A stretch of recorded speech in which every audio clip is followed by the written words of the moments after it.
Oh, shoot, we're live. Paulie first. Hey, we're just talking here. It's almost like it's a laid back live on Substack. Hey, we're doing it live. Sandra, number one and number two. Woohoo! Guys, welcome. Just a quick intro. This is Amped Up with Cliff Schechter. I'm Cliff Schechter. We do this every Thursday, 2 p.m. Eastern. I'm always lucky enough to have Emmy Award winner and much more talented David Schuster here, a real news guy, unlike me. I'm just a lowly columnist. And I mean, what can you say about black man spy Malcolm Nance, who I'm sure has had people killed, but he still won't tell me. He said he gave coordinates at one point, so maybe I almost got something out of him. I don't know. In any case, Malcolm helped put together the New Kings rally. Malcolm's a best-selling author. I don't know. What else have you done, Malcolm? Malcolm invented the Iron Man suit. There's a whole bunch of stuff that Malcolm's done, and we're happy to have him here today so that we can discuss the upcoming, as I like to call it, Bizarro Yalta. It'd be like FDR inviting Hitler and maybe at that point the ghost of Mussolini, I think was he already dead at that point, February 45, to go sit down with him and to break up parts of the United Kingdom and France.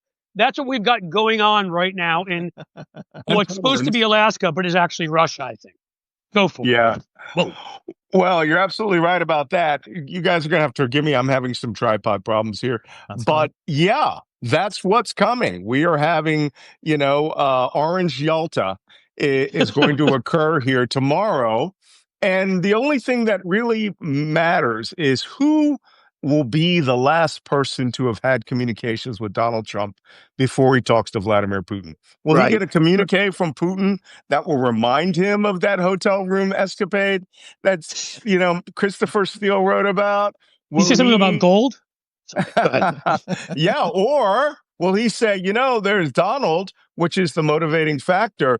We have $500 billion in sanctioned money lying around here, not working for anybody. Or will he pay heed to the phone conversation he had with German Prime Minister Merz, Macron, and Zelensky the other day, where they spelled out what the Western NATO-Ukraine alliance position should be? Or is he just going to listen to Laura Loomer, who will walk into the room and go, sell him down the river? So, if she's not too busy getting into MTG's sex life online, which, by the way, is incredibly gross. Go ahead, David. Well, I was going to say, even let's suppose no matter who he talks to last before he has the meeting with Putin, and I think it's 11:30 Eastern time tomorrow, or maybe it's 11:30 local Alaska time, whatever it is. It might be Alaska time. Yeah. Alaska time. What do you make of Donald Trump's cognitive abilities to have a rational conversation that makes any sense, even to Putin through a great translator? Because as we all saw earlier this week, there was Donald Trump twice in one news conference referring to, I'm going to Russia. I'm going to Russia. And I know he meant to say he was going to meet with Russia's leader, I think. Right. But what do you make of his cognitive abilities these days? Well, despite the fact that he's slurring all the time now, I am absolutely sick of the news media now, having gone through the whole Joe Biden, who's 1 year older than him, and giving Donald Trump a 1,000% pass on what is clearly a severe cognitive decline and a severe health decline.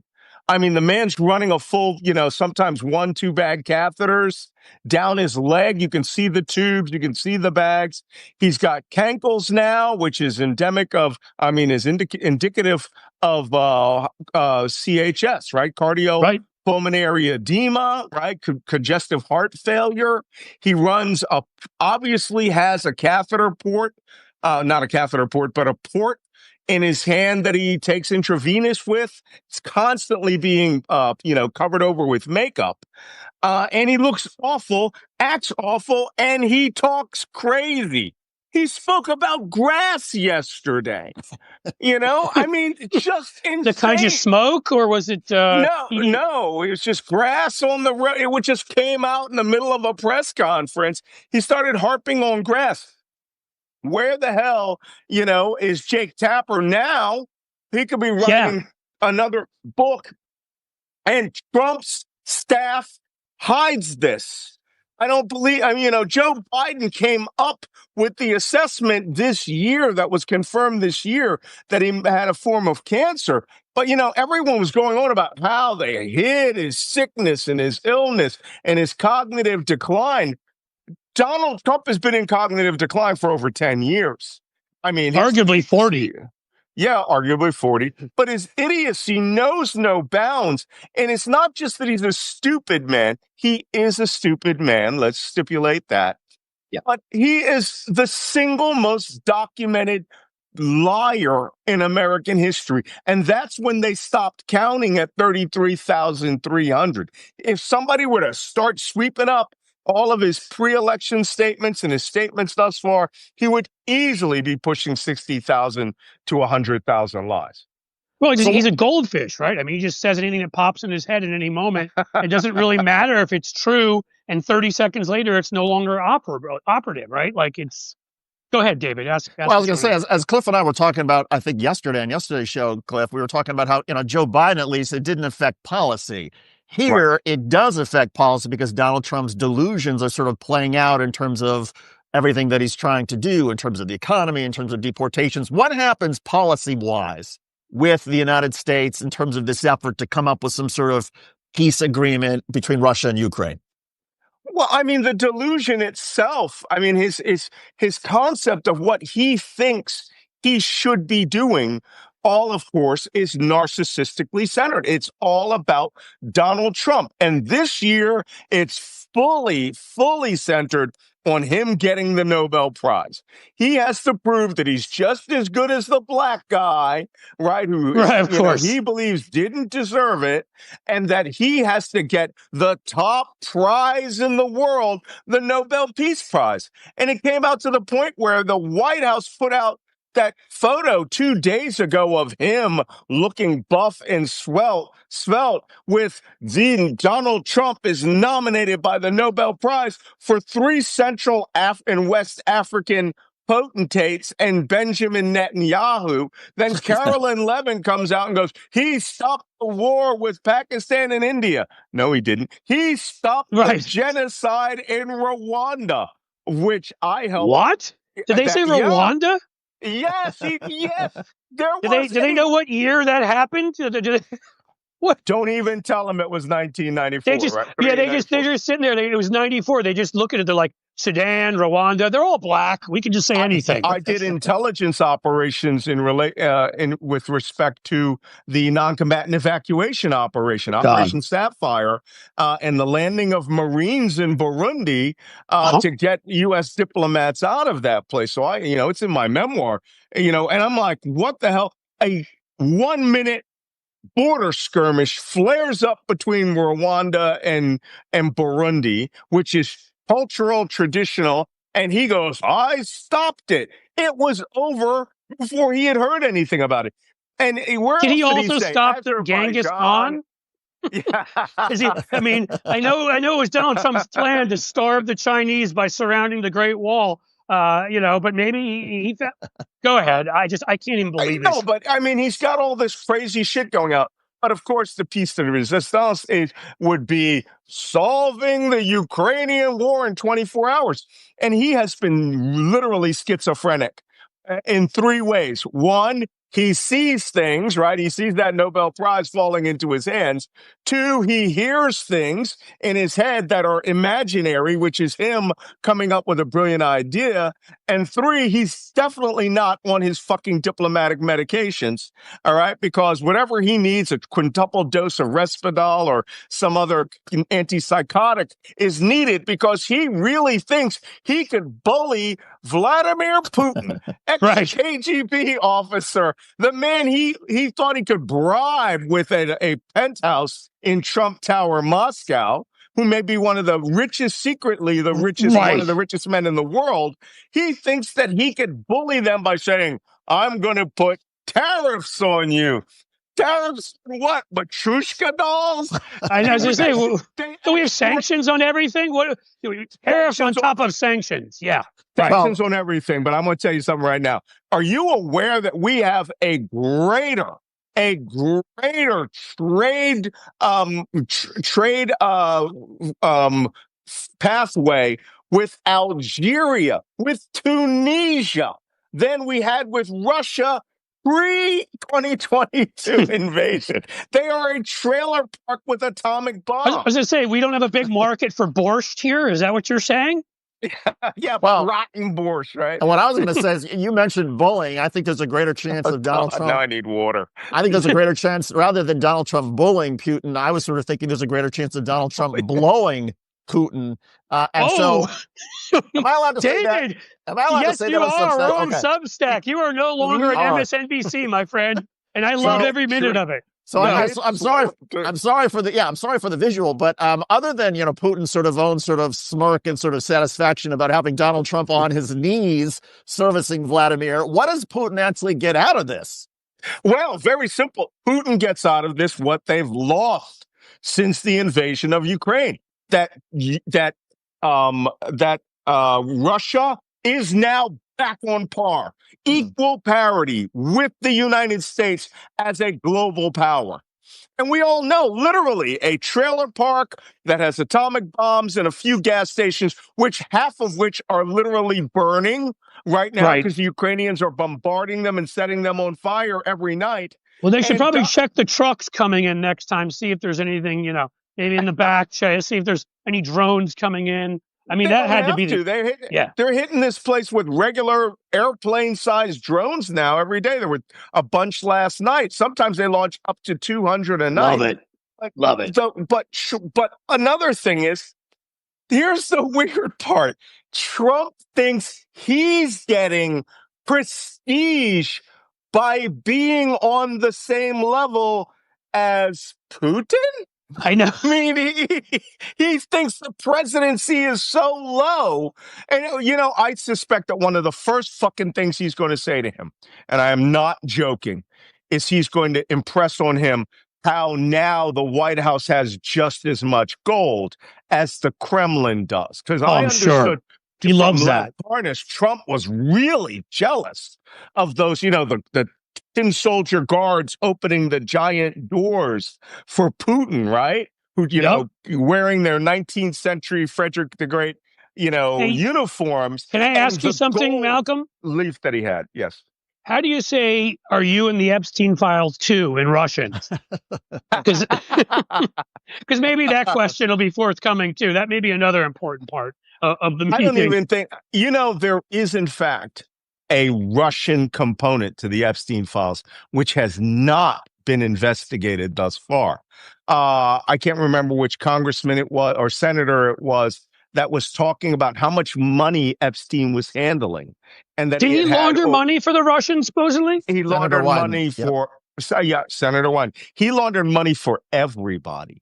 And this was another component. People were giving him their portfolios. And these portfolios, he was essentially an accountant that could make them bigger, but no questions asked routines. And in the meantime, all right, I was about to say something exceptionally naughty there. It's okay. David's already gotten into blowjobs. We're good. We're good here. I was going to say that, but in the meantime, he would offer them entertainment parties and all the bacchanalia delights, of Nero or Caligula's Rome, right? Yeah. And this guy was considered this gee whiz money maker, and Trump was part of the party scene, not the money scene. Yeah. And so, this whole thing, you saw yesterday, what's her name? Melania Trump is suing Hunter Biden for saying that Trump's biographer, Michael Wolff came out and literally said, Trump's biographer, Michael Wolff, says that Melania Trump was introduced to him by Jeffrey Epstein. And she's going to sue him for defamation as he actually brings a quote in, which, as I wrote in Twitter today, too long didn't read version of that is, Hunter, call me. Exactly. That's what it is she got a view. And while we're doing blue here, she got a view like Marjorie Taylor Greene of Hunter's junk during that congressional hearing. After that, and Marjorie Taylor Greene was like, "Can we show Hunter's junk again, like every time, you know?" And so maybe Melania too is like, "I leave husband now, Hunter, I sue you, And Hunter's but I never must been. come to talk to you about it." And I haven't seen Hunter laugh as heartily as he just did when he was asked in an interview about Melania's like threat, the demand letter. He just burst out laughing, as everybody is. Such a stupid threat. I would countersue for $2 billion, and he could win. He could win, and he'd be right up there. We would have these greatest hits, right? Alex Jones, Candace Owens, and Melania Trump going $1 billion in the hole. But there's also an alternate to what she's done, which is, I called it shorter Melania, which was, "Oh, Donald, I think that I will keep the Epstein files, in the international news for the foreseeable future until this lawsuit is done." This is damaging to him. Yeah. Right. Even saying it, because now he's going to go, "Discovery, bitch," goes both ways. And the media has an angle to cover it too. Yes, thank you for keeping it out there. Melania, were you introduced by Epstein? Did you bang Donald for the first time on the Lolita Express? Oh, snap. Let's break out the records, bitch. I mean, this is insane. I love where this show is headed. Well, and there were a lot of people in what I call the corporate media who were sort of afraid to touch or afraid to talk about Michael Wolff. I mean, there are a lot of us in the progressive left who've been willing to talk about Michael Wolff and focus on his books and his allegations. But there's some people in the mainstream media who feel like, "Oh, Michael Wolff, it can't be confirmed, or it's just his word." Now they have license to talk about Michael Wolff thanks to Melania Trump. Right. Yes, and he's got recordings. The man has recordings of all of this. He has his own personal recollection. He probably has records or knows where to point to the records of those thousands and thousands of files. I understand also that Trump's the Lolita Express Trump's original plane had 2 Australian pilots that flew for him. And I don't know if you guys have ever met any Australian pilots out there in the wild, but when I was in Afghanistan and South Asia, and I was hanging around the United Nations Pilots Club, some of the most indiscreet people on this planet are Australian private charter pilots. Oh, and man. All you got to do is say, "Oh, I'm going to be coming up from Wollongong over to testify in Washington, D.C. And he was just like, "Oh, my God, it was an orgy back there." And then it's all out there. And he'll go, "Did you see Melania Trump?" And he was like, "No, she was always hiding off to the side with the Secret Service," which is another joke in itself. So, yes, it is, isn't it? Yeah, all black guys. But anyway, all I'm saying is this. Okay, all I'm saying is this. I'm having so much fun on this show, I just have to say at this point. Now that we are all exercising our MSNBC exile refugee status. Exactly. We can say any damn thing we want. But she has just guaranteed quite possibly a year of front page coverage. I'd be like, "Bring it, bitch." Oh, he should be. I love that Discovery, bitch. I think that's a T-shirt we need to make. Although, the pilots, when they're asked, "Did you see Melania Trump?" they would say, "Well, you mean her face or the backside?" Do you mean? Yeah, it was she was inverted. FDAU, right? As we say in the military, right? Foxtrot Delta Alta uniform. That was the posture that she was generally in. For those of you who don't get it, who are not laughing, the first words are face down. So, so there's a song about it if you need to consult. Yeah. All I'm saying is this, okay? Donald Trump is now in a world of hurt. Because every one of the statements he had about the Epstein thing, he is now in a position where the Democrats can publicly, loudly, through their base, come out and say, you are protecting pedophiles. I understand that Ghislaine Maxwell was released from that jail yesterday for work. Right, she's on work release, yeah. What is the work that she's doing? Is she now running the best little whorehouse in Texas? I was going to say, I would remove everyone from the age of 17 down from within about 100-mile radius around there if she's out on work release. No, I mean, but seriously. even more seriously, if she is secretly working with the Justice Department right now, and that's considered why she's getting work release. But the phrase out there, and I've said this on Stephanie Miller and a whole bunch of other shows. She's a child rapist. Okay. Yes, she is. Not That's exactly just a right. pedophile, not a procurer. She was a active child rapist. And that Donald Trump releases child rapists. He's soft on child rapists. And that's the only meta narrative that the Democrats, never Trumpers like the Lincoln Project, need to start hanging around his neck. And we're going to start doing that in a little project I'll talk to you about shortly.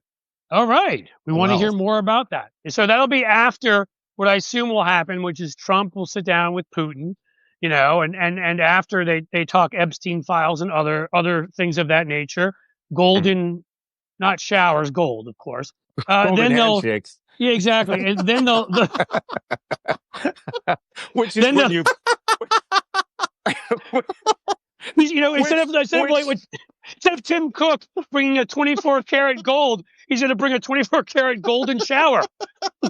No, everyone knows. Anyone who's been east of Marseille knows that a golden handshake is what Donald Trump gets when he goes to the bathroom and doesn't wash his hands.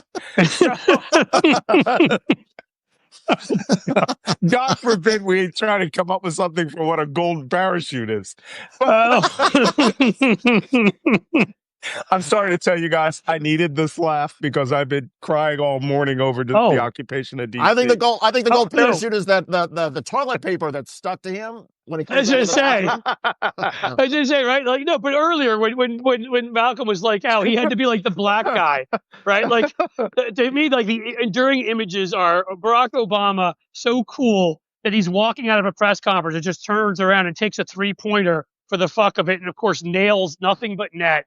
Because that was Obama back then. Yeah. And Donald Trump stumbling up some stairs with toilet paper hanging down from his fucking shoe with his ill-fitting suit and his tie down below his dick because he can't tie a fucking tie for his life, and he's like tripping onto the plane, his piss cotton candy hair in all directions, as Penn Jillette nicely named his hair. And you're like, he wants to be what Obama is, graceful and cool, whatever, so badly. And he's just repulsive, and as you pointed out, repulsive is a great word. But our biggest problem here, and we'll touch back on Russia because, actually, let's go to Russia and then we'll talk about future things. With regards to this meeting, I really fear that he's going to, he's been talking about maintaining the Ukrainian-European line. In the last 2 days, he was saying he's going to be tough on Russia. But I really fear that Laura Loomer is down there steaming the bottom of his pants without an iron.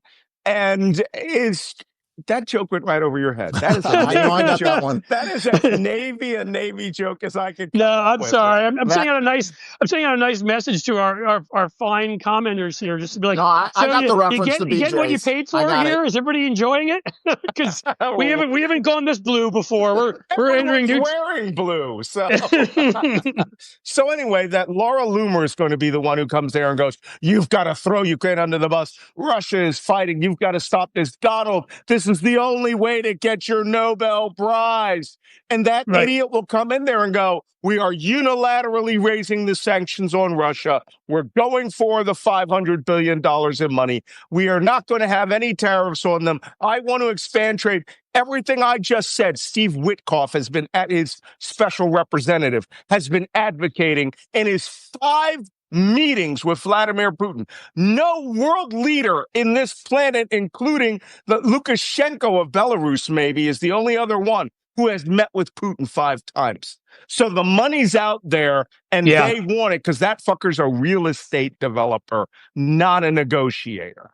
So you think... go ahead, I was going to say, the response from Ukraine is obviously, F you. I mean, I think Zelensky's going to be far more diplomatic. And there's not much Zelensky can really, I guess, say or do about Donald Trump lifting sanctions on Russia. But Zelensky could say, to hell with you. We're not going to agree to this crap. Right. Well, he already said that. Right. I mean, wouldn't he just be like, yesterday, turn it up? I mean, seriously, isn't that what you would do if you're him? Why the fuck does he have to care what these two assholes say? Right. Well, let me give you guys some good news, because I don't know if you've heard, there was a news on Monday of a Russian breakthrough of the Ukrainian lines in a town called Popovsk, I believe, and that the Russians had used infantry disguised as Ukrainian army soldiers. Right? Literally wearing the same tape bands, wearing multicam uniforms, and had broken through in 2 company level elements. And on Tuesday, people were panicking. They were like, whoa, the Russians are broken through. But there was not one piece of armor, not one piece of mechanized infantry, not one, mine clearer. They didn't even have motorcycles. It was done on foot, and it was an infiltration. And the way that it was best described is as a raid. Well, everybody thought this is Putin's a blitz to have territory, because they went 10 kilometers in no man's land. And turns out, as of this morning, they're surrounded. The Ukrainians cut them off. They have had over 200 surrender to the Ukrainians. God. And now the Azov Brigade, right? But arguably the most combat-hardened unit in the Ukrainian army, which has been in full-time contact with the Russians since 2014. They have been in combat with the Russians since 2014. They have surrounded them. And the word on the street, coming from even my elements in Ukraine, because as you know, I still maintain a battalion there, they're going, no one comes out alive now. It is a drone festival. Every Russian soldier will be killed before tomorrow. Jeez. So it's sort of like the raid in Animal House. So, the panty raid. It didn't work out so great, and they really had to clear out quickly, but they didn't. So they're fucked. I'm sorry. Maybe I'm trying too hard here, but in the end, do they even have? What do they have left? I mean, they're importing North Korean fighters, right? Yeah. And there's a great article on how those guys are getting addicted to Pornhub. So they're already done. Already done. Go ahead. No, already done. When they were up in Kursk, when the Ukrainians did their Kursk the Kursk pocket operation, where they blitzed into Russia this time last year. And they bought the North Koreans online because they thought it's in Russia. It's maneuver terrain. We have more. It's in Russia, so we have more manpower. They bought the North Koreans there, and they learned 3 things about the North Koreans. Number 1, in garrison, these guys had never seen porn. Right? Yep. Never. That was the article I read. They didn't know it existed almost, and they're like, "Oh my god!" They didn't know the internet existed. Jesus. Right? And so these guys were living on Pornhub, and were just in garrison. They were like going after local women and all that. It was just like, oh, here we are. We're free. But some things that they didn't realize were that, one, the North Koreans, these were all North Korean special forces, hardened, karate trained guys. Sounds like they were kind of hardened from what you're saying. Yeah, not battle hardened, barracks hardened. Right? There you go. And these guys came out in masses of 100 and 200 at a time. And I guess nobody briefed them on what a drone was. And they would literally stop. There's videos of them stopping, looking up, and hearing them, like a giant mosquito, and just stare at it. And then the drone would come down in the middle of 10 of them and blow them all sky high. And then when they did start hearing the drones, these 50, 100-man units would scatter in every direction, which is awesome, because now Ukrainian artillery is hitting everywhere, because it's hard to get them in, get a direct hit when they're in concentration. Right. But getting them everywhere. And then the Ukrainians, my battalion, one of the GUR units, which is Ukrainian Defense Intelligence, went up there. And they were like, dude, we were on the line for 3 days with the North Koreans. And it was just like, my finger hurts. just shooting. Like, Ding. damn, I'm getting carpal Ding. tunnel in my fingers from shooting North Koreans all day. Oh my And God. then my favorite part of the entire North Korean story is suddenly who shows up in Kyiv? The KCIA, right? And KMI, Korean Central Intelligence Agency and Korean Military Intelligence. Please tell me they got blown up. No. This is South Korean. Oh, I'm sorry. Sorry. Huge intelligence contingent to Kyiv, and General Budanov, the head of Ukrainian military, defense intelligence, is like, set up shop, boys. We're going Korean hunting. And sure enough, the Spetsnaz units out there go out and they find an element, a pocket of Koreans, right? Oh, God. And I know, look, if I were in charge of that operation, here's what I do, because the Koreans also had mobile phones for the first time. I would have set up an internet repeater near that place to give them 5 bars of internet. Okay. And I would have let them watch porn for 72 hours non-stop while on duty. And these guys are sitting on their, Overwatch position.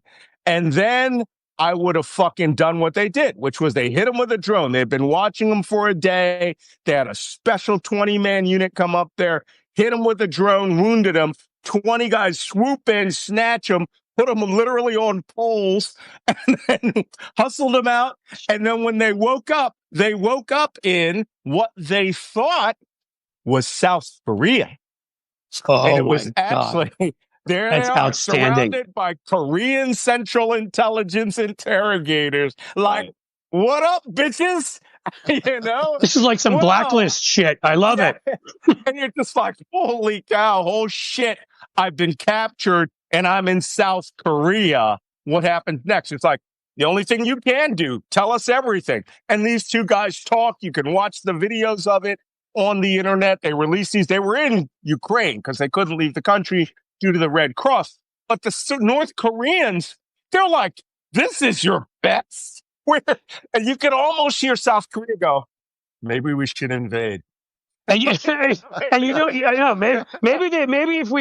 we should send the internet send Pornhub into the guys that are manning the nukes, and we'll just march in because all these guys will be like half passed out, and I mean, no sleep. If there were a President Malcolm Nance, I would sign an intelligence finding that the United States Cyber Command, working with South Korean intelligence, we will blanket North Korea with satellite-based internet, and that we will push down porn to every fucking phone, which only the elite have, right? You redirect every URL to Pornhub they go to. That's what you do. And we would do, it would be Russian porn. Because we found out, not joking, we found out hunting Al Qaeda that, the Islamic extremists, they don't, if you don't get married, you don't get laid, right? This is a fact. It was in my book, Defeating ISIS. And they had enormous porn consumption. Bin Laden had bins of porn and magazines and all that stuff so that he could start working on his. Well, there are stories the guys here for 9/11 were all going out to strip clubs all the time. And, like they were enjoying the life of infidels, I would say, at the time. I wrote a book about that. That actually might have been a form of disguise or deception. Gotcha. Yeah, that makes sense. They get to look at what the paradise has in store for them. But this is where you expect to see Saudis, right? You wouldn't expect to see Islamist jihadists there. But anyway, that porn, Russian porn, was the preferred brand of porn from Islamic extremists, which is why they were just hot to get all these Chechenian women, into ISIS back in the day. And shove that into North Korea, they'll freaking invade Russia. For us. That's what I'm saying. Like, North Korea, it's hilarious. Oops, we sent our troops in to get addicted to porn. They didn't know it existed. Now they're all just consuming this crap constantly. That would be the best PSYOP campaign. Just send porn into North Korea, jam every signal. They try to put on state news, it's porn, right? They try to anything like that. That's what we should do. But there is a factor where this does have a basis of truth. Park Chung-hee, which was the North Korean super spy. This woman was indeed a real super spy. She was black belt in 3 types of martial arts and judo. They put her in a massive spy training program where the graduation ceremony was that you had to break into a full-sized mock-up of the American embassy in Seoul with full guards, sensors, cameras. You had to break in, get into the ambassador's office, open a safe, get out secrets, and get out alive. And it was a kill or die. It was a do or literally die. They had orders to kill you if they saw you. So that was virtually no one passed this exam. She passed the exam, became a spy, and her only mission after 4 years of training was to fly to Indonesia, put a bomb on a Korean Airlines airliner, and fly back to fucking North Korea through Malaysia or something like that, Malaysia to China. And the South Koreans intercepted her before she got home. And you know how they broke her ass when they interrogated her? They took her shopping.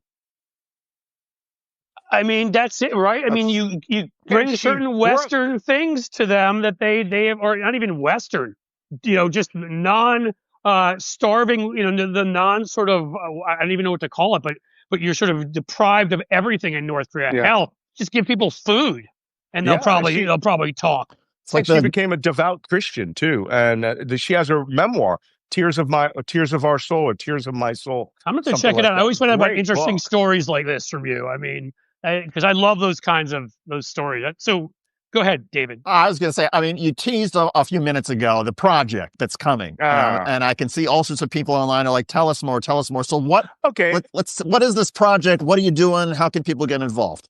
Well, you guys know that a few months ago, before the No Kings rally, I formed a PAC, a political action committee. We're going to turn into a super PAC called FAFOPAC.org, right? And you can go FAFO. Let's see. Yeah. Okay. And you might understand what FAFO stands for, right? But it doesn't. It actually. I know you told me there's a double meaning. Yeah, you're playing with meaning. Go ahead. It stands for focused action with focused objectives. Because one of the biggest problems that I have with most PACs and most political groups is they speak nebulously. They don't do anything other than let's do an internet campaign or let's do a TV commercial. Right. We want to bring people, individuals, to do focused actions. You, average Joe Sixpack or Jane Sixpack, can go out and do on your own that will have a tangible, quantifiable objective. That's what we want. We want you to focus your actions to come up with a focused objective that has results. And right now, don't go today because we're changing the website here today. We still have the No King stuff up, but we're about to launch a campaign called the Great Highway Overpass Takeover.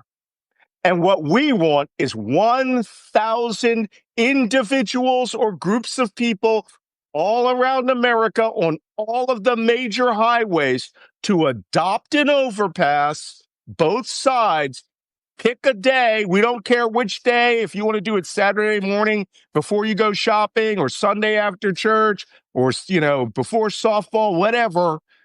Or Monday morning before that first beer, whatever. Sorry. Speaking for some of us. Or Thursday night before an Alaska meeting with a Russian dictator. Pick an overpass, a heavily trafficked overpass. And what we want you to do is create big honking letters or a banner that you can pin on the inside, right? We don't want you breaking any laws. We don't want you to have sheets that shoot down and fall into the incoming traffic. Put up signs, hold them up with bungee cords if there are chain link fence, and pick a meta narrative like the one I saw the other day that was attacked that said Trump equals Hitler. And it was on both sides of the highway. And people were honking at them and blah, blah, blah. Then a right-wing nut stops, comes up there, and starts ripping down the sign. The purpose of this campaign is a nationwide psychological warfare operation. I love it because that's what I feel like so often, I don't mean to cut you up, and I'll let you continue on this, Malcolm, of course. Oh, it's correct. But even these smaller ways, graffiti in places, whether it's stuff written in bathrooms. I mean, I swear to God, there's ways you could communicate a million different things to people, and we don't always take advantage of them. And the highways is such an easy way to do it, to reach so many people. We got an overpass here. You may have seen where those Nazis showed up, and the neighborhood is, there's a black neighborhood, and they chased them the fuck out, beat down on a couple guys. I'm going to go there, and I'm going to hold up. And you should go to that community, right? You should go to that community and say, we all should take this overpass. And the message of that overpass should be, Nazis not welcome here. Yeah. Nazis stay out. And now, every car that goes through there is going to see it because it's above their head. They're going to see it. We don't care about reaching our people. We want them to see it, yes. We don't care about MAGA reading it and getting mad, because they will. And we want them to yell and scream in their cars and curse us, but we want them to think about it for about 5 minutes or until they see the next overpass. We are targeting the 40% of this country that didn't vote, that is ill-informed. Excuse me. My barber in Washington, D.C. said, yo, man, I don't follow any of this political stuff, And I go, are you shitting me? What? Trump is ripping your world apart and you're not following that? He goes, no, we're here, we're working, we're hustling, we don't have time to get it done. I go, you're about to be occupied by soldiers in your streets. I said, you let me know when it's your problem. But in these communities, like the one that you were saying with the Nazis, you set the message. Trump protects pedos. You set the message, and they now have to contend with a message that is in the brains of every individual, not for seconds, but for hours. And those people will argue it. They'll take pictures of it, send it to their friends. Some people will come down and destroy those things. But if we can get a minimum of 1,000 overpasses in America, and what we also want to do is it also gets news to say also it gets covered when you do that. Right, especially if you go there with American flags and cheer and hold stuff up and people see you, right? Then every day becomes a point of protest. But more importantly, they have Fox News, OAN, Newsmax, and they can get into the minds of the crazy people they're targeting. We want to inform the 40% of Americans that one of my favorites, Elon stole your money. There you go. Right? Elon stole your money. You just lost Snap. Right? You lost, and there's some people like, yeah, fuck them. Food stamps. Get rid of them. Right? America is occupied. Remember your oath. Soldiers, remember your oath. Whatever you think is a short meta-narrative that will define how people think. What you're doing is you're doing what the Russians, Steve Bannon, Fox News did. And what we should do more of, what Democrats should do more of, which is essentially what you're talking about, this is an area I've worked in short, powerful message. You want it to be emotionally evocative. That's why whether it's Nazis or pedo president, you're bringing out strong emotions, and if it's a short enough one that people can take a quick glance and see it, it will stay with them. Sure. You can have one as simple as Melania Hart Hunter. Yeah, there you go. Melania plus Hunter equals right. How do you evaluate success in something like this? Let's assume. Go ahead. It's a simple metric. We're going to be putting up a map of the United States and the world, really. By the way, in case you wonder where this came from, 2 years ago, I was in Paris for Bastille Day. And of all the places. So much fun to be there for Bastille Day. And I was, it's awesome. I love it. I was walking down from Shakespeare & Co., where I had helped, what do you call that group? Democrats Abroad register Americans to vote. We had set up in front of Shakespeare & Co. And one of the people that I saw walking by, was the actor Ethan Hawke. Hmm. And they go, oh my God, that's Ethan Hawke. I go, he's an American, isn't he? And they're like, yeah. I go, yo, Hawke, get your ass back here.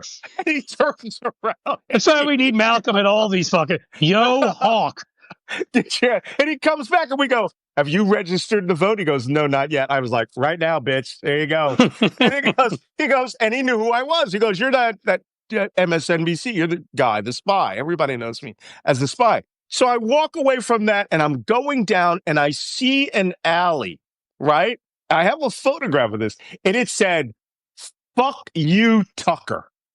Someone in Paris, and it wasn't some guy named Tucker, someone in Paris was telling Tucker Carlson to go fuck himself. Right. And they get all this shit internationally at this point, right? It's all online. Yes. Oh, yeah. I didn't know that Phil Griffin had gone to Paris. That's a sort of inside MSNBC joke. Whatever. Hey, fantastic. Phil was wonderful, right? It's what came afterwards that was the disaster. Yeah. So the point is that stuck in my mind for 2 years. Every time I heard the name Tucker Carlson, that fuck you Tucker side spray painted down in an alley that was on a major boulevard.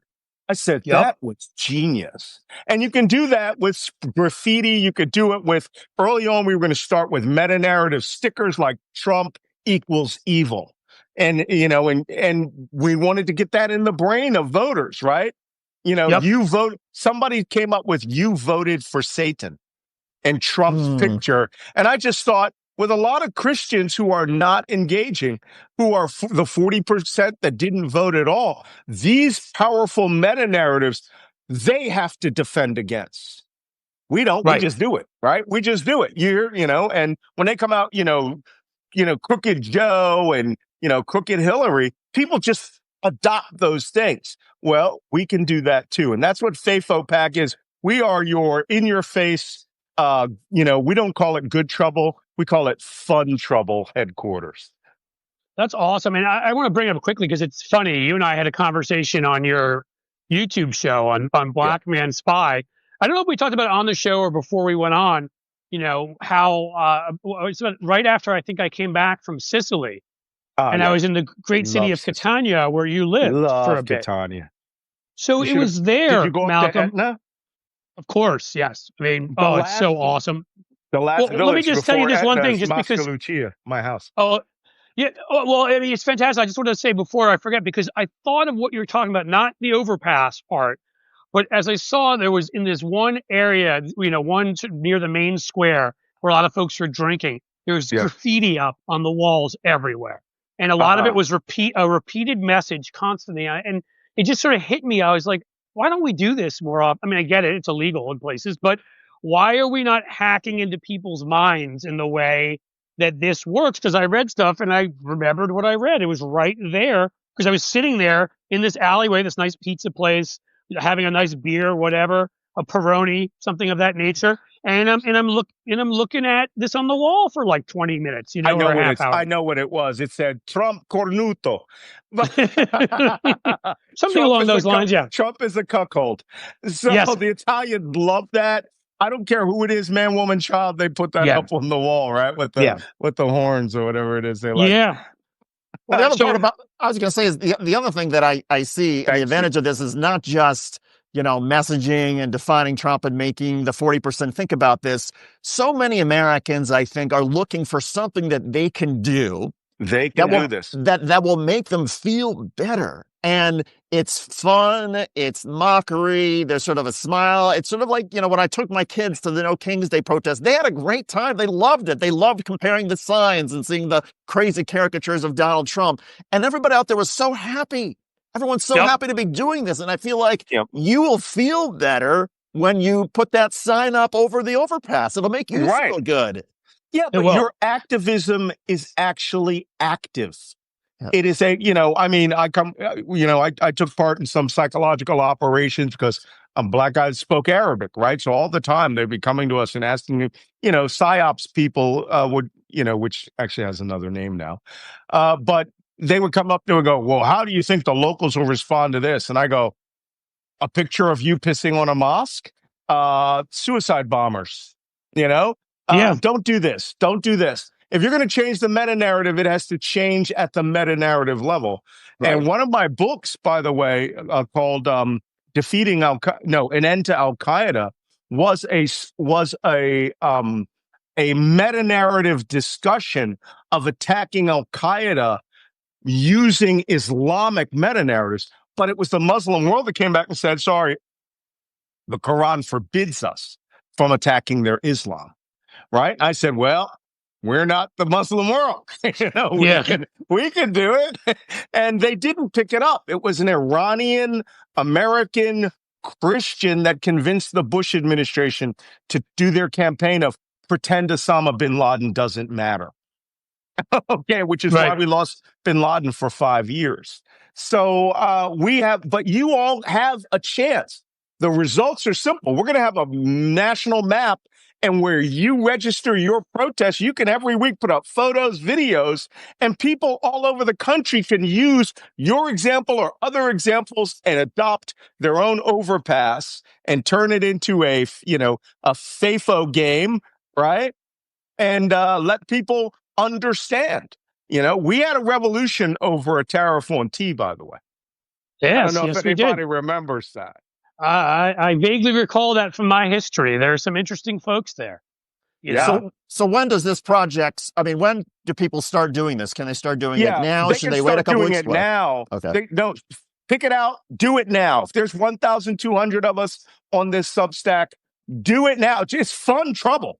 Fun ass trouble, right? I got 3 overpasses on I-95 that I am all for. No, the 87 going down from Montreal to New York City, all right, that I am going to be blanketing. I've already got people organized. We're having these big cards printed up at, they're just individual letters, right? Printed up at Staples. Some people have donated American flags, and go up but don't be a single issue voter. Don't go up and, free Palestine, which will cause anxiety, right? What you want to do is you want to go up and you want the meta narrative to be about the disease that's haunting America, right? RFK Jr. kills kids. Somebody showed me their banner. I was like, damn, but correct. Right. Literally correct. He literally helps you out. You want to keep it short. He goes by initials. Take advantage of that shit. Put it right up there. I mean, adopt one now. Our website will be up by the weekend. You can go to fafopac.org and you can register it, take pictures, and get it out there and have fun, as much fun as you want. Hey, and bring us a boombox. Have a disco dance party while you're waving to the people that are hot. All right, that's right. Get some cool in the gang going. You know what I'm saying? The right wing hates you having fun. That's so right. That's how you really piss them off, is you have fun while mocking them. It's the best thing you can do in the world. All right. Well, listen, I got to pop out. Thanks, guys. This was Malcolm, fun. Always a pleasure. Yep. Seriously, always a ton of fun. Yeah, I don't think I've laughed this hard in a while. So the memories of North Korea and porn and our PSYOP operations, I'm all in. I even learned some new terms, and I always thought I swore more than almost anybody else in the world. But you know what? I like that I learned some new things with you, Malcolm. Dude, let me put the hat on. I'm a Navy chief. This is my job for decades. All right. I have to admit, Navy chief even trumps New York City. I hate that I use that word, by the way. Fuck that guy. It's okay. No, fuck that guy. All right. See y'all. Take care. See you, Malcolm. Bye. Wow. So, Cliff, remember how we, I think you titled the interview we did a couple of weeks ago, a rollicking interview with the guy running for governor in California? That's right. This one was like rollicking on steroids. Yes, it was. This one was a little bit different than that one. That one was interesting in that we had to challenge some things and made some jokes and had some laughs. And I bet that guy would be interesting to be around. But Malcolm, I mean, I always enjoy being on with him because larger than life personality and good ideas, man. I mean, again, I did think that a month ago, I just remember sitting there and I was like seeing this stuff when I was in Sicily on the walls, and it was repeated. So it's this repetitive messaging. It's what we always talk about. That's what you get in people's heads. It's like, why don't we do this more? Yeah, we don't have Newsmax or OAN or Fox News or Breitbart or Steve Bannon or Alex Jones or Sinclair, and I can keep going and going, and we're not going to. So, we're building what we can here at Substack. I'll give the plug, quickly. We're building the Sound Check Fund, which you guys may know about, which is you get paid subscriptions with Blue Amp. We're putting some of that money. We've built a 5-figure fund already and growing to help smaller creators because we want to amplify other voices. So please support us. Certainly subscribe in any case, either free or paid. But there's just no, if you're creative, there's no lack of places to do this kind of thing. Mm-hmm. And when here in 2018, I was working on an independent campaign against our congressman here, like asshole Steve Shabbat, who eventually was beaten by Greg Landsman, who's a good congressman and a friend now. And we part of our independent campaign, man, we made it so nowhere was comfortable for this guy. So he used to put together these little beer cups that would have his talking points on them and go to, there's the Catholic side of Cincinnati, the west side of these fish fries. So what do you think my idea was? What do you think we did? We created cups that looked just like his, but said all of the terrible shit that he was doing to everybody. And we went to those same places. He went to a big Labor Day event here. We had a plane flying overhead, insulting him with a message behind it. We got to a point where he would see us and run. And this guy couldn't run. And so, it's not to brag about it's just to say, like, this does affect them. They're wimps. They're all cowards. The truth of it is they're tough when they're sitting there and they feel like they're protected. But like, you can get in their heads. You can make them want to run away. You can repeat messages that puts them on the defensive and really maybe make people think when they're driving by. So I love it. Yeah. And not only make people think, and put other people on the defensive, but to the point I was making a few minutes ago, when you do that sign, when you make that donation, when you become a paid subscriber, I promise you it'll make you feel better. I mean, we all feel better when we do something, as our friend Kamon Freeman used to say about, a radio station in DC. When you do something, you feel better. You feel like, okay, I'm taking back some control. I'm taking some of this back into my own hands. I totally get people who need to tune out, stop watching the news. It's all terrible. It's so depressing. I get it. But there are also some moments where you can be involved in the news and you can say, okay, I'm going to take some of this back for me and for my family. I'm going to post something on Facebook. I'm going to do something witty. I'm going to put something mocking Donald Trump on an overpass. Whatever it is, it will make you feel better. I can't emphasize that enough. I really can't. I mean, David and I do various aspects of this for a living, but when I'm not doing it for a living, sometimes I just need to put something to get it off my chest on Facebook or on whatever. And I know, unlike here, where I assume almost everybody who's watching this agrees with us in some manner or another, there maybe are a few trolls. And if you're there, please come out and insult us. I do like that too, responding to that. But on my Facebook, where I know that there's friends I've had in the past that are probably still there that are Trumpers. And if they're crazy ass Trumpers, they're probably not friends anymore. And there are certain family members. Yeah, to be an asshole, I don't know. I can't help it. It makes me feel better sometimes to put something up there. Not like insulting them, but in their faces about what this jack off did, because he's always doing something ridiculous that if you voted for him against, forget Kamala Harris or Joe Biden, like if you voted, for him against like this, you should be embarrassed because this should have gotten your vote over him. He's pathetic. So, I mean, I can have fun pointing out to people like, yeah, you got to live with this. You bought this. We have to live with it too, but you know what? You have to live with it. You actually cast a vote for him. Yeah. And so, but again, there's also ways you can persuade people. I've said this when we've been, I know you have to go soon to grab, kids, but on the show we do, by the way, folks, we do one on StreamYard that comes here on Wednesday. Also, this is our Substack show Amped Up, but on Wednesdays at 2, we do a show that comes here, but goes to Twitch and goes to YouTube and other places, and I've talked about on there, sort of numerous times how if you've got 100 friends on Facebook and you can influence some of them, you're an influencer. Yeah. Like we throw that term around like you've got to be reaching millions of people. You don't.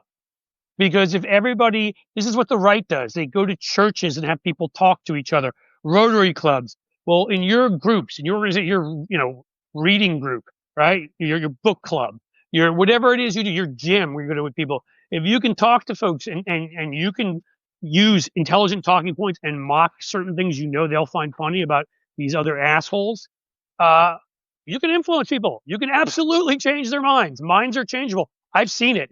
I've seen a couple conservative people that I never dreamt would turn against Donald Trump, who have I didn't know it. They've chosen to take me aside and tell me how they're sickened by it. Now they're sickened that they ever supported him. It can happen. So do it. And Do I know that, something, as you said. do something. And I know that most of the people out there, when somebody has a conversion from being a Trumpster to saying, okay, I'm done with the Republican Party, there's a great temptation to say, ha ha, I told you so. But I know most people out there have a bigger heart and are going to say calmly, welcome to the opposition. We're glad to have you, and to be kind and empathetic, because it's not easy for some people to abandon what they have felt for 10, 15, 20 years. And they've invested a lot in it emotionally at that point. It's human psychology. What I'd say is mock them while they're still on the other side. Yes. The mockery should stop the moment they come in, which is why I think it was the Substack one. I'm sorry, the StreamYard one before, where I had on Rich Loges, who's the head of Leaving MAGA, who was a MAGA influencer, wrote for FoxNews.com, whatever. And then after the assault on the Capitol and a few other things, how they handled COVID, he left and broke away, and he started an organization. And I've been meaning to invite him to come back on here forever. So maybe in the near future, we can get him on here. And we can do that. That would be awesome. I'll say now for folks, just so as a programming note, we'll be on next Wednesday on StreamYard and coming to all these places next Thursday. Will only be the second time since we started this show about 6 months ago that we will be taking this show off. I am moving my older son into college, and that is important to me. I will be wearing sunglasses, trying not to tear up. So I will be focusing on that. But as it is the 6-month anniversary, if we can put this together in 2 weeks, I am hoping that we will do we will have another at least 6 hour, if not 12 hour. I'm trying to get the people together. I've had a couple big folks say yes already. So we may do another crazy 8 a.m. to 8 p.m. one in 2 Thursdays. I will keep everybody updated here. August the 28th. Put it on the calendar. That's what we're looking at. I know a lot of people have your kids will be back in school. You'll be trying to think, okay, what do I do with myself now? Tune in for some of those 12 hours. Yes, we will have people like Malcolm Nance, in fact, almost definitively including Malcolm Nance, on to make you laugh. And also, we can talk about important issues. We can laugh along the way. We can be a community. As I've always said to all of you who watch here, we appreciate so much your support. Reach out to us. Let us know what you want to see. Let us know people you'd like to have us invite on. We're open. This is a two-way street. In fact, David and I had said once before, we were like, ask us some questions, and we didn't get very many. Maybe David and I aren't that interesting. I thought we were fun. I don't know, but maybe there are people out there, Cliff, who want to hear David Schuster talk more about blowjobs. I just, maybe that's part of the new David Schuster. If you could all, I'm going to say, as we're heading towards the end here. My introduction to David Schuster was after the world of David Schuster. That David Schuster was not just a guy I saw on my TV set. Was the famous and infamous 3-minute teabagger thing where you must have fit every what should we call it? Every double entendre. Every double entendre and profane reference you could. If you're going to have nationwide teabagging, you're going to need a dick army. That's right. I mean, you got that on MSNBC, and I'm like, this guy's fucking awesome. Somebody was walking around the office. I was the communications director for the treasurer here in Ohio at the time. Somebody was walking around our office showing to everybody. I'm like, that guy is great. Never did I know in 1,000 years that I would get to meet you, that you'd become a good friend. Hell, I was at your wedding, and here we are. Here we are doing this, and so what I'm trying to tell you all is that David can be hilarious with that, and we will take it from there. And whatever questions you've got, maybe David will tell you more shit he did while I was at MSNBC. Maybe I'll tell you what the fuck I did the one time I was at Sinclair, for fuck's sake, in 2004, arguing with every right wing, ignoramus who walked in the door there. We got stuff. So if you're interested, we're happy Cliff, to. Great show, my friend. And thanks to everybody for watching. Thank you for being here. Yeah, thanks to everybody. We appreciate it. We'll see you soon. All right, take care. I'm going to head out of here soon, but okay. Take care, bud. All right, guys. I hope that you enjoyed all of this. That was I didn't expect quite that we were going to do that. Usually, I feel like the profanity flows, and there it was flowing so much from the other guys. I was just sort of like, oh my god, I have to try to keep up here. So that was fun, and hope you loved having Malcolm on here. David is always on, and a pleasure and fantastic. And I think this is unless folks have some questions for me. I know Sheldon, if you're in there, you asked me to stay on longer. So if there's anybody who wants to ask, oh, do you guys throw Mimi W? Do you throw sandwiches at fascists?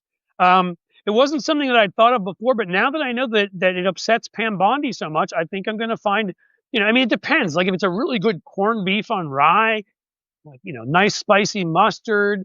I don't know. I don't know if that's a sandwich I waste, but I can go get myself like a bologna and cheese somewhere and chuck it at a fascist. Sure, I can do that. That would be fun. And what else? We have any other questions besides the art of harpooning a fascist with a sandwich? Because I would happily answer that if you do. Otherwise, we really covered everything. I think I got all the jokes out of my system. Pam Bondi's showing her age, Cliff. Jim Williams, who is a top-notch moderator at my awesome dude at my on the StreamYard version we do on Wednesdays. Yes, Pam Bondi is showing her age. She's showing her maturity. She's showing her intelligence. She's showing her lack of wisdom. She's showing what a cockchafer she is. Look that one up, guys. It's not what you think. And, that generally she sucks. And look, and she's part of all of this. That she is exactly what this administration is, which is exactly what Trump's always surrounded himself with. You have to be, it's not even like you can be incompetent. You're supposed to be incompetent. You're supposed to be a criminal in some way. You're supposed to have either assaulted people, assaulted women, we've been charged with crimes, been accused of things, because that way he feels like he has a modicum of control over you, because that's how pathetic a little weasel he is, that he needs that. So Pam Bondi, somebody who's, by the way, who illegally contributed that's what it was. She illegally, I think, contributed from a charity to Trump's campaign, would be exactly the idiot that he would end up picking for Attorney General. I'm sure that she will hunt down, as she's already found, that DOJ sandwich tosser, and she will rightfully handle that, because, as she said, we don't believe in police being assaulted in the Capitol, except January 6th, when all police should be assaulted by right-wing fucking loons wearing Camp Auschwitz t-shirts or sweatshirts in the Capitol, and then they should all be released to become some kind of paramilitary ICE group of losers, incel fuckwads that we have to all deal with in our lives. That's Pam Bondi. How about Sherrod getting in the race, Cliff? I'm excited as hell, Lefty Gramps. Sherrod Brown on Monday. All reports are he's getting in. He is what we need. We're in the age of unpoliticians. Okay, it helped Trump so much that we all know he's a lying sack of shit. But when he says things, he doesn't talk like a normal politician. He doesn't say things a politician says. And frankly, right now, people are so pissed at institutions, and I get it, because institutions have failed us. And the Democratic Party too much has tried to hew to our institutions, protect institutions that really either need to be reformed or chucked. I mean, obviously, I'm not talking about like the U.S. Senate, which, by the way, needs to be reformed, or you just need to follow the Constitution, where will find no mention of the filibuster. It doesn't exist constitutionally, and the presiding officer at any time should have been able to say, this is an illegal, unconstitutional rule, and chucked it. And if we had cajonas pick something else, we would have done that. And more Democrats are doing that. I'm loving those press releases from Gavin Newsom. We got Democrats speaking out. We need more and more and more of this, of standing up to them. And Sherrod Brown was always a guy who, I've met him here numerous times. He was always a guy who you could, who you could see at an event, a fundraising event. He'd fit in with the folks who were there, and then you'd see him at a trucker hall. He'd have his jeans, you call it your jeans tuxedo, right? His jeans jacket, his hair, unkempt. He'd be like, he'd have a gravelly voice, which I kind of do too. And he would fit in with the crowd.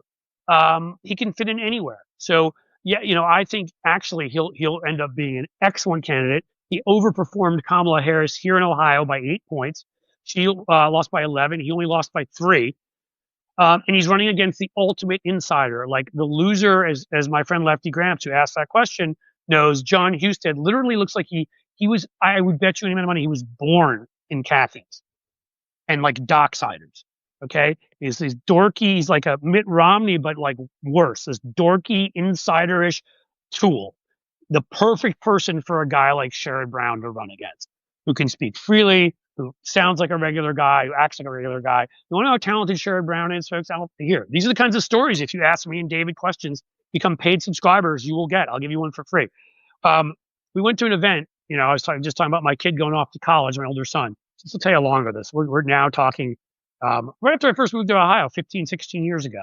And we went to an event, and Sherrod Brown was there, and he was working the audience, crowd, doing a great job. Came up to us. I think that was the first time I had met him, actually. Talked to him for a bit, my wife and I. And like a week or two later, in the mail, we get this postcard. Not a postcard, like a letter, actually. And it's addressed to our son. It's addressed to our, at the time, 2-year-old, 1-year-old, whatever he was, who Sherrod met. And it was like, dear, you have very smart parents with very intelligent politics. I like that they show up to events. I'm sure you were the reason behind it. I appreciate your passion. Like this kind of, it was like funny, engaging. That's Sherrod Brown. Sherrod Brown is a terrific politician. He is a top-notch politician. I also had that once when I wrote an op-ed here for the Cincinnati Enquirer, arguing that we should embrace a Sherrod Brown kind of style for our party, which I believe, of really targeting, just a working class message, a message about work, to contrast with Republicans who don't believe anybody should work, or at least the few of them at the top. Everybody else should just get screwed. Shouldn't have to work for anything ever. I just wrote an op-ed what I was feeling, and he sent me a nice note. That's what you're talking about. He's a terrific politician. And so having him run, now that we've got Roy Cooper in North Carolina, I guess to complete that trifecta, we've got to get Janet Mills. Susan Collins has something like a 16% approval rating. I'm not kidding you.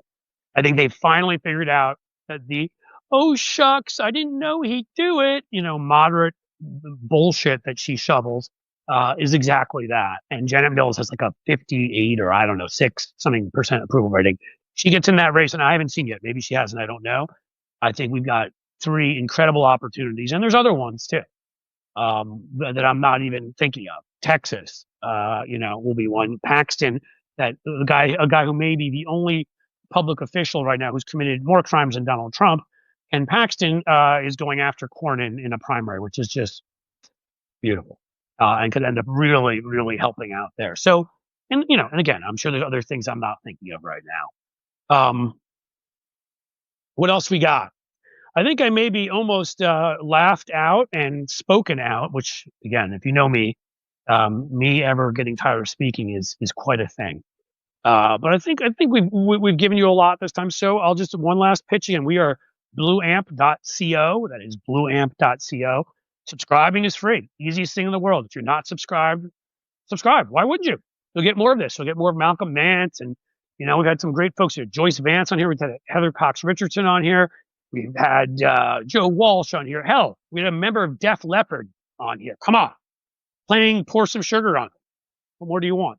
And if you can support us and get a paid subscription, not only does that support us, but that supports smaller creators. We've already given out 4 grants, and we're going to be announcing. We want to get a sort of all at the same time announce a big group of folks who we've given these grants to. So by supporting us there, you're also supporting creators, so that we can build more of an ecosystem and have independent-minded folks, not corporate-owned automatrons, not Jake Tapper looking for the next book deal, but somebody who actually, look, Lefty Gramps is telling you right there, it's worth it.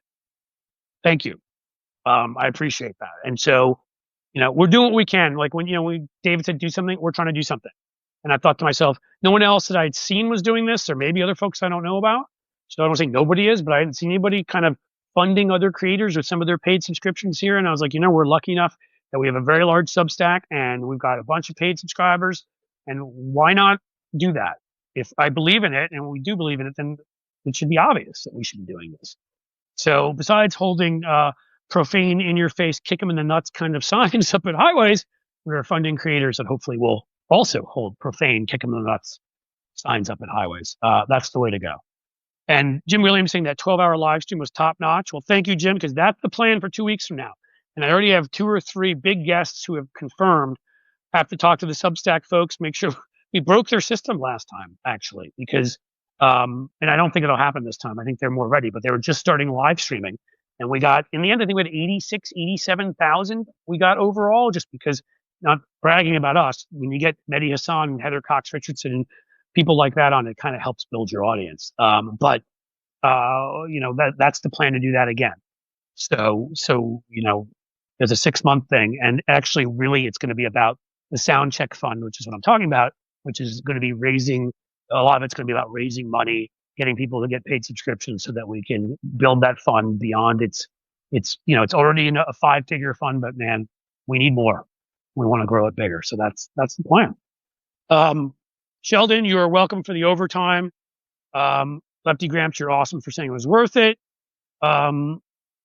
Have a show on how do you beat dark money, Jerry L. Payne. Well, I mean, again, that's part of what this is, I mean, while dark money is legal, you can't get rid of it, even though, of course, it goes against everything the founders believed, to actually move the capital of our country away from New York, because they didn't want the financial and the political capital to be in the same place. That's how worried they were about money. That's why there was an emoluments clause, which Trump has ignored and Republicans have let him get away with.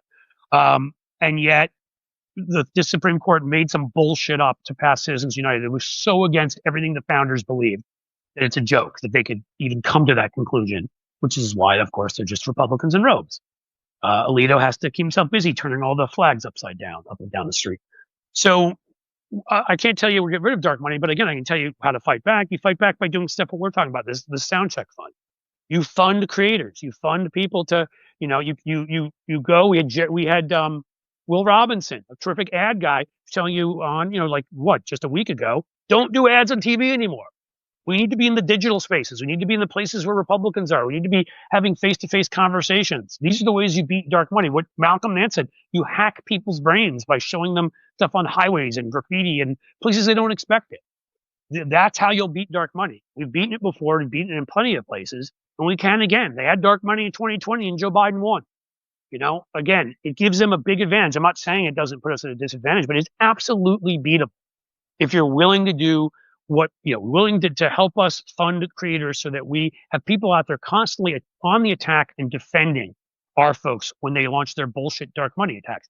If we support the right people like Will Robinson and others making ads, so they will go and make ads in places where people who we need to convince and reach will actually fucking see them. That's not on ABC and NBC. Okay? Right? You want to be in places, you want to be on Facebook. You want to be in Spotify. You want to be in Substack these days. You want to be in all these other spots where people actually can be reached. And again, every place is a battle for, I don't care, man. I may go around putting messages I'm thinking above urinals in men's room where they've got ads. Because if you're a guy, and I think I am one, as far as I know, guess what? It takes you a good minute while you're standing there, not to get back into the blue territory. But you got something in front of your face, you'll internalize it. Put a good message up there in above urinals around the country. Just a thought.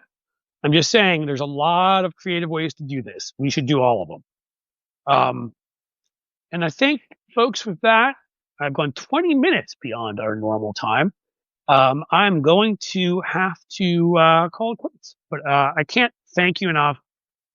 All your support. Paid subscribers, unpaid subscribers, anyone else, random folks who came in off the street, just anyone. Appreciate your watching. Appreciate Malcolm Nance, the great Malcolm Nance, the great black man spy and best-selling author, for his stories being on there. David Schuster, I mean, brilliant, amazing host. Amazing being a fan of somebody's first, and then you get to be good friends with them, and you're just like, what an incredible guy. Same guys off camera as they are on, which is important to me. David's a terrific guy and a brilliant, he won an Emmy for a reason. And thanks for watching little old me here. Hopefully I can entertain you too and impart some facts and help. Really what I like to do is to just buck everybody up, get everybody ready to fight. Because that's, again, they have by no means won this thing. They're not even close. We do what we need to do. We fight them when we need to fight them. Trump's numbers are in the toilet. Republican parties. Problem is that we're not hitting back hard enough, often enough. So people are getting angry at the Democratic Party. Well, this is maybe where we need to step in. And we hit back hard enough. That's what I do in Substacks I write every day. So I hope you'll keep watching. Again, we won't be here this next Thursday, but assume for now We were going to do a 12-hour one and 2 Thursdays. If that for whatever reason falls through, we absolutely will have at least our usual 1 hour show. And we'll keep you updated. Watch our one on StreamYard on Wednesdays. You can find me at YouTube at Cliffs_Edge. You can subscribe there too. We have about 125,000 subscribers and growing, so please come do that. And you'll catch that, or Twitch, if I could remember what my handle was there. Otherwise, keep fighting the fight. And thanks for being here. And as I sign off, and like to always say, folks, from a great movie, maybe some of you will know which one it is. As the sun sets slowly in the west, I bid you a fond farewell.